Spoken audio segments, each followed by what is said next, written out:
Olá pessoal, eu sou @brunobarcelos.mkt e estou aqui hoje com a... @mesa_catarina.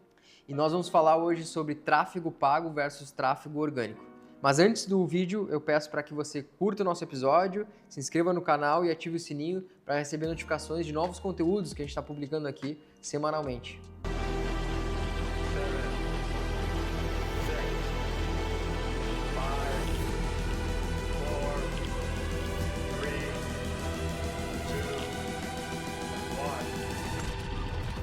Explica pra gente então o que é o inbound marketing, para quem não sabe. Eu gosto de explicar de uma forma bem educativa, bem fácil. Eu vejo o inbound como um imã. Então tu não tem que correr atrás do teu cliente. Teu cliente vai te achar no momento certo que ele tá precisando do teu serviço. Tá, mas em que sentido?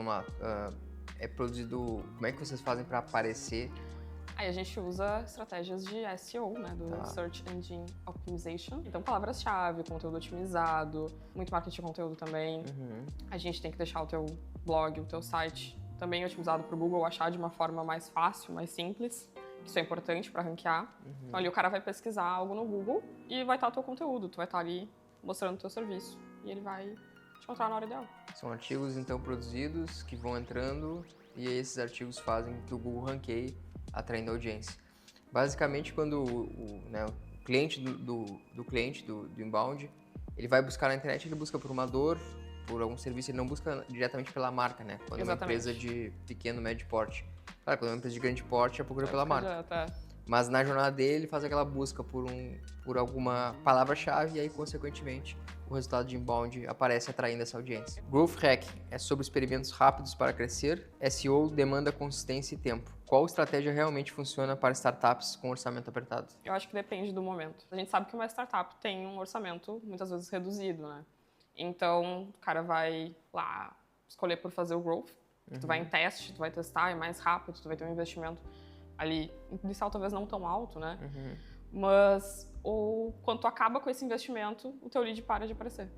Sim. O SEO, tu tem uma construção mais lenta, tu vai ter um resultado de médio a longo prazo, mas ele é perene. Então ele vai continuar vindo, o teu lead vai continuar encontrando o teu conteúdo e nesse lado ele é mais sustentável. Talvez o growth seria a melhor opção inicial, mas assim que tiver um orçamento em vista em SEO para continuar em um crescimento sustentável.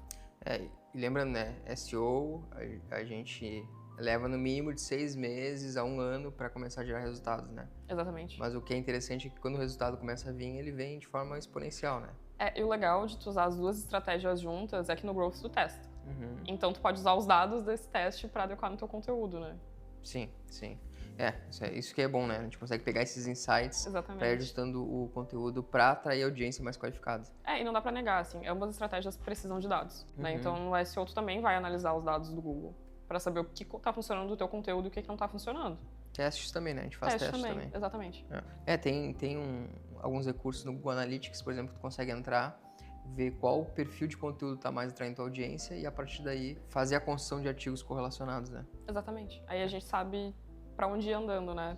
Até no formato do conteúdo, não só no tema, né? Então, talvez um guia seja mais interessante para esse teu público ideal, ou talvez um artigo mais completo, mais explicativo, mais denso, dependendo do negócio do cliente, da área que tu tá atuando. Qual é o futuro da aquisição de clientes? Tráfego pago ainda vai dominar ou o SEO cada vez mais vai aumentar? Acho que vai mudar com o tempo, né? Porque a gente tem as redes sociais, mas tu não vai deixar de usar o Google. Mas vamos lá, hoje o mercado investe muito em tráfego pago, né? E a gente observa que quem tenta fazer SEO muitas vezes acha que está fazendo uma estratégia, mas muitas vezes está errada aquela estratégia.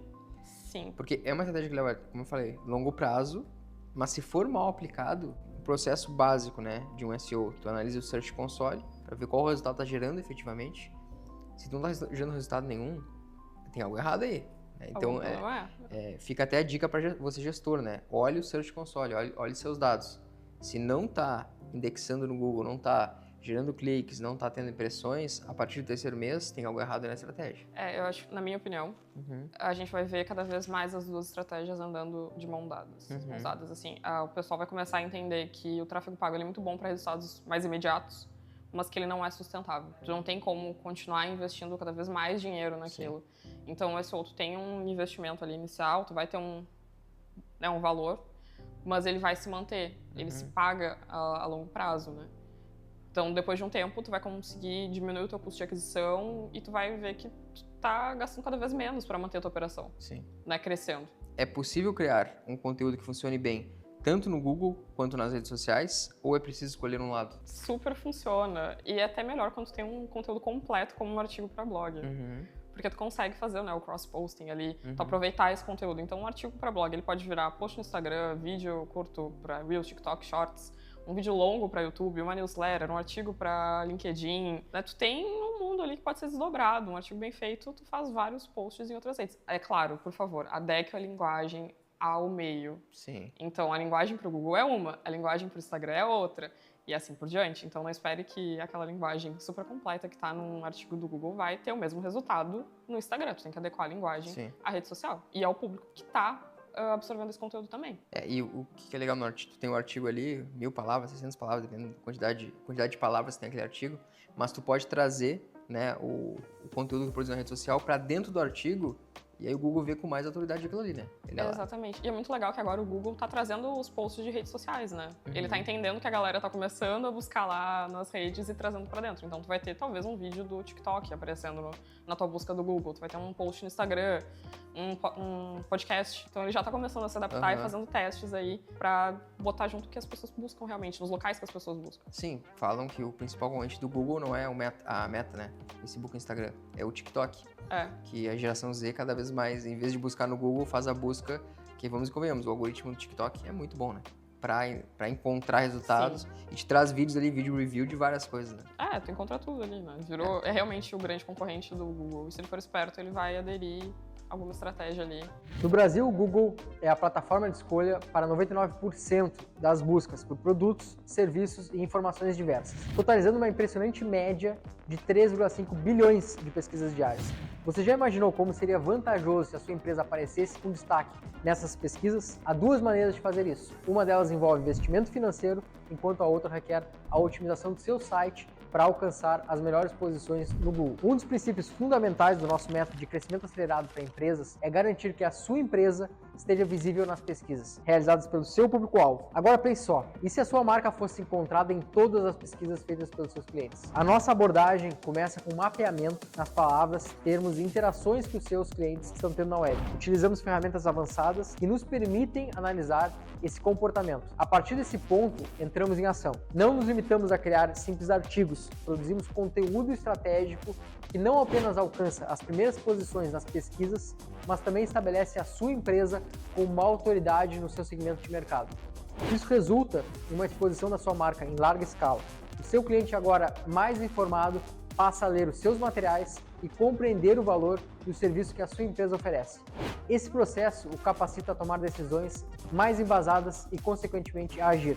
Parece simples? Acredite, não há segredos ocultos. É tudo parte do nosso compromisso em fazer a sua empresa crescer com o nosso método de crescimento acelerado. O que vem primeiro para startups? Focar em branding ou gerar vendas imediatamente? Eu acho que uma coisa não anda sem a outra. Porque se tu não tiver uma marca forte no branding, né, tu também não consegue vender, tu vai virar mais uma marca genérica no mercado. Então, tu não precisa ter um branding super completo, lá, Coca-Cola, um negócio incrível e tal. Mas tu ter uma identidade, uma linha pra seguir é importante pra tu conseguir ter vendas, boas vendas, e alcançar o teu público ideal. Tu tem que ter um pequeno, mesmo que seja pequeno, investimento em branding pra tu ter não só para vender para o mercado, mas para vender para investidor e acelerar a tua startup, mas tu também tem que focar em vendas, porque senão tu não mantém teu negócio. Eu vejo muito, a startup vai lá e cria um criativo disruptivo, mas não tem nada alinhado a valores de brand, nada. Parece muitas vezes que é um vídeo de um influencer ou do founder divulgando o produto, e tu não vê valor na marca, né? A marca passa a ser o founder, né? Mas se tu não tem minimamente um alinhamento ao teu manual de marca, as definições, diretrizes de branding, fica muito perdido, né, o contexto. E aí, entrando no ponto da criação de conteúdo SEO, né, como é que se faz o alinhamento de branding versus criação de conteúdo? Então, dentro do branding, tu tem ali a voz da marca, né, então tem o tom de voz, as palavras que tu pode usar, não pode usar, enfim.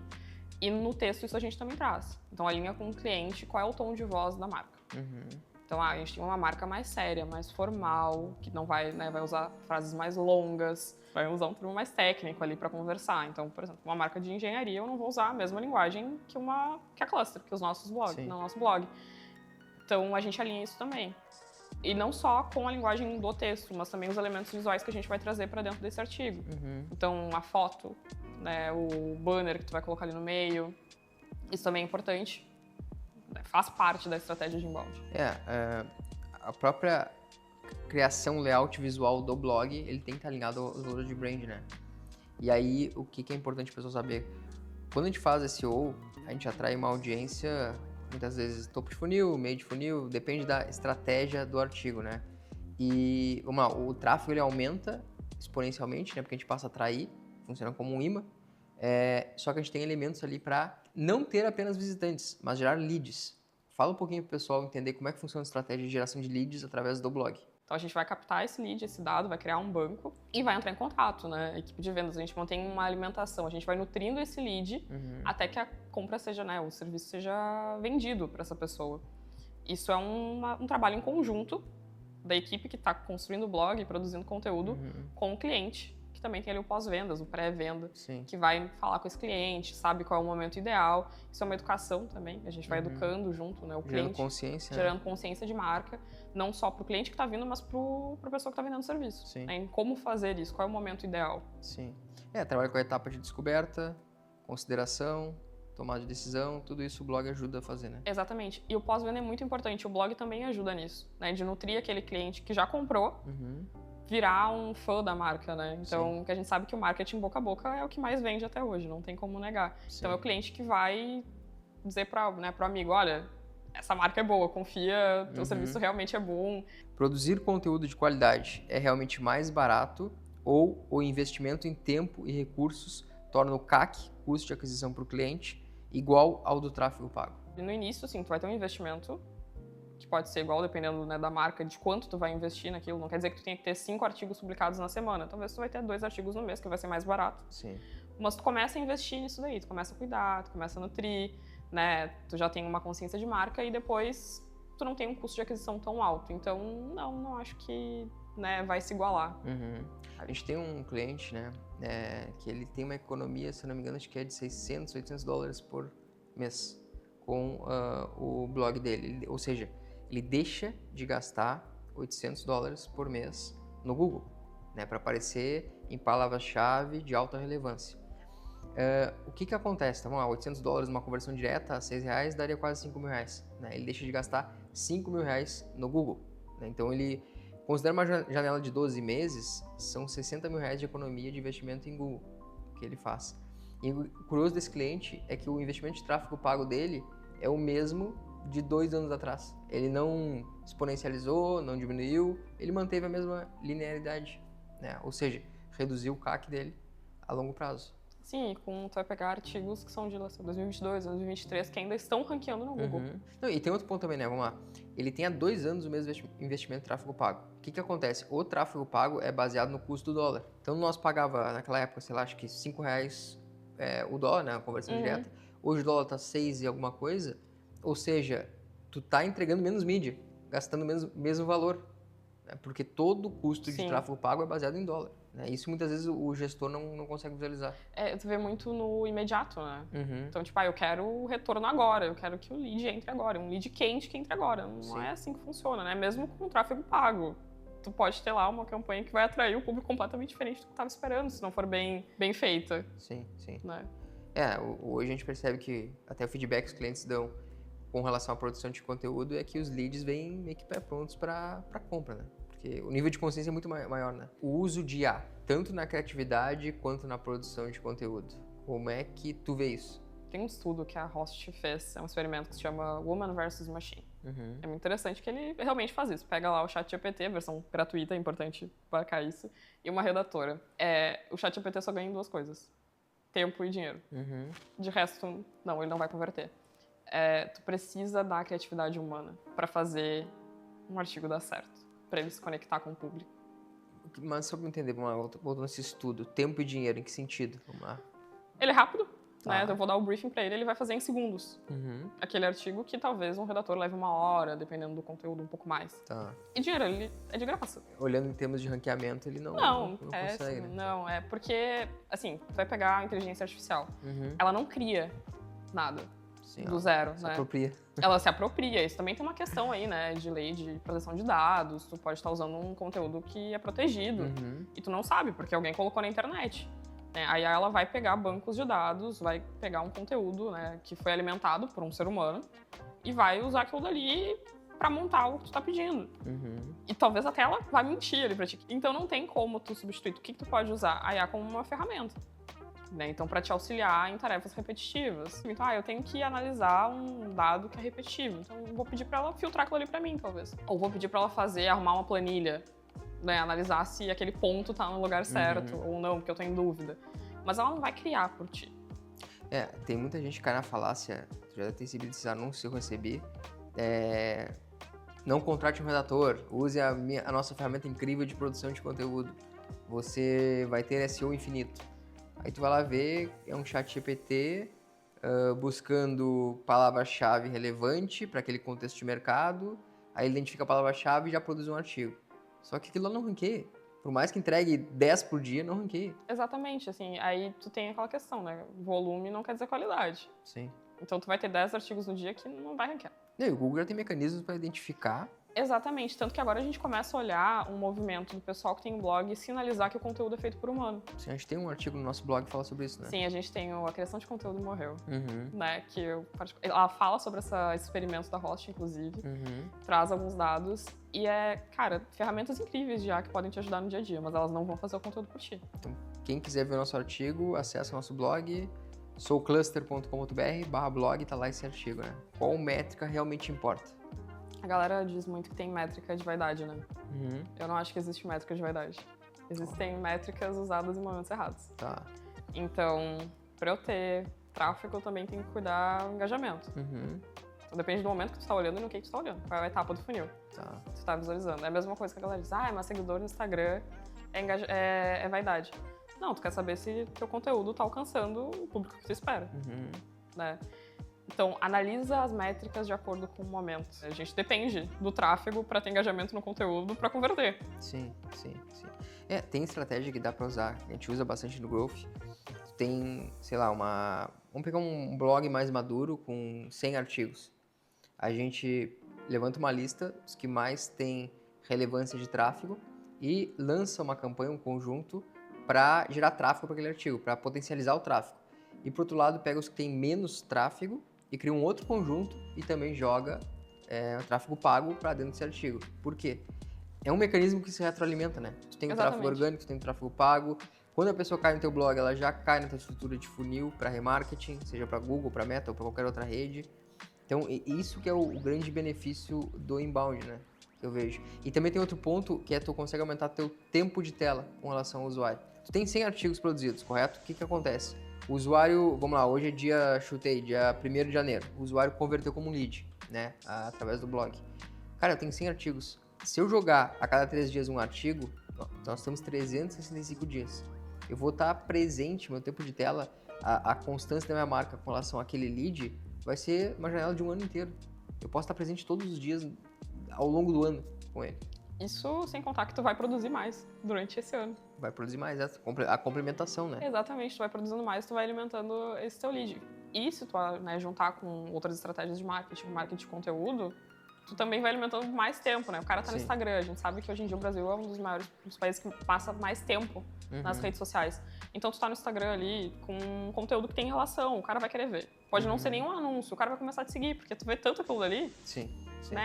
Interesse, eu gosto aqui, curtiu a forma que a pessoa fala, vou seguir. Aí tu vai ter aquele cross-posting que a gente falou antes, né?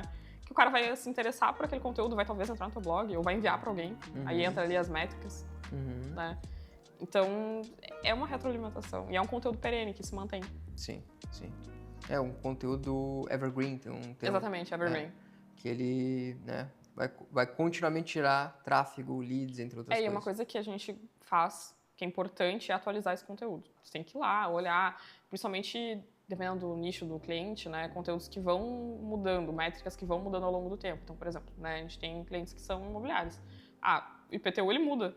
Sim. As taxas lá, IPCA, enfim, eles mudam durante o tempo. Então, tu tem que atualizar isso daí. Sim. A tabela FIP de carro, ela também tem que atualizar. E tu vai lá no teu conteúdo e vou atualizar esse conteúdo. E o Google adora isso. Sim. Ele vê com olhos assim... Mas tem um porém, né? A gente precisa... Vamos lá, o redator atualizou o artigo, mas toda a estrutura de back-end do blog tem que estar preparada para isso, para comunicar ao Google que houve uma atualização. Exatamente. Porque atualizar por atualizar sem fazer uma comunicação direta não vai ajudar o ranqueamento.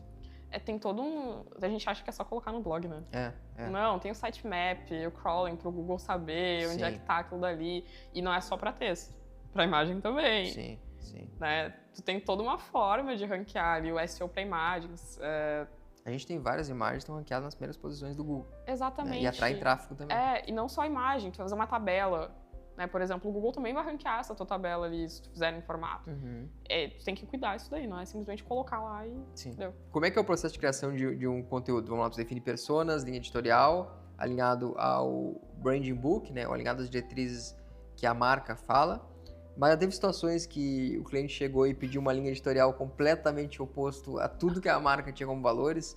Aí tu respira, né? Tu respira fundo e pensa, como é que eu vou explicar que isso não vai acontecer? Porque assim, o cliente nos paga, mas nós somos os especialistas e temos que dizer pra ele também, olha, não vai dar certo, isso vai acabar com a tua estratégia. Mas tu tem que parar e falar pro cliente, olha, não, isso não vai acontecer, não vai dar certo. A gente tem ali o brand book da marca, a gente tem, né, acertamos antes de começar a produzir os artigos quais são as personas, quais são as linhas editoriais, palavras-chave importantes para o teu segmento. Então, tu vai apresentar isso para o cliente e dizer, olha, não encaixa na tua estratégia. Esse conteúdo não vai dar certo. Os 6 primeiros meses, 6 a 12, né, é muito conteúdo topo de funil. Exatamente. Né, para trazer mais volume e testando, vendo quais artigos têm mais relevância, se conectam melhor com a marca. E lá dependendo, de novo, das métricas, lá pelo 7º mês ou 13º mês, depende da janela, a gente vai ajustando o conteúdo para ser mais meio de funil e reciclando conteúdos anteriores. Isso aumenta a relevância de Google. E não só nas métricas, né? Depende muito do objetivo do cliente. Né? Porque tem cliente que não ranquear no Google não é tão importante quanto criar autoridade. Boa, verdade. Né? Temos blogs que são focados em criação de autoridade, né? Exatamente, que o cara vai usar aquele conteúdo para mostrar, né, pro cara que já está no funil dele. Então, tu tem que alinhar isso muito bem com o cliente. Tu tem que ter uma reunião de briefing inicial muito bem feita. Fala sobre o hackzinho do autor do blog, que às vezes o pessoal esquece e não quer preencher aquilo. A gente tem que colocar uma bio, porque tu tá falando com uma pessoa. Isso é importante. A gente tá falando com uma pessoa que tá do outro lado da tela e ela quer conhecer a pessoa que está escrevendo esse texto, né? Quem tá assinando isso daí.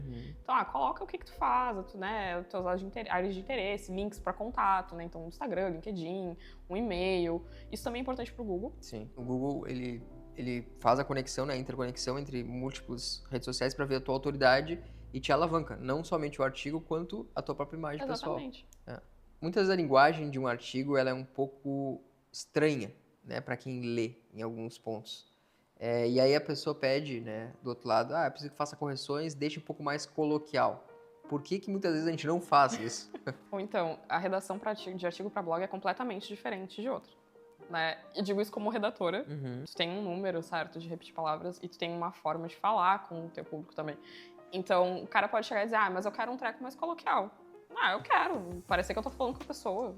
Por esse negócio sério, eu não gosto. Mas a tua marca, ela é uma marca mais séria. E a gente bateu isso antes no briefing. Que o tom de voz da tua marca, ele é esse. Então a gente vai explicar pro cliente, olha, pro teu público, nós falamos dessa forma. O teu público busca por isso. Porque tem o problema do cliente também entender que não é o gosto pessoal. Sim. É a identidade da marca.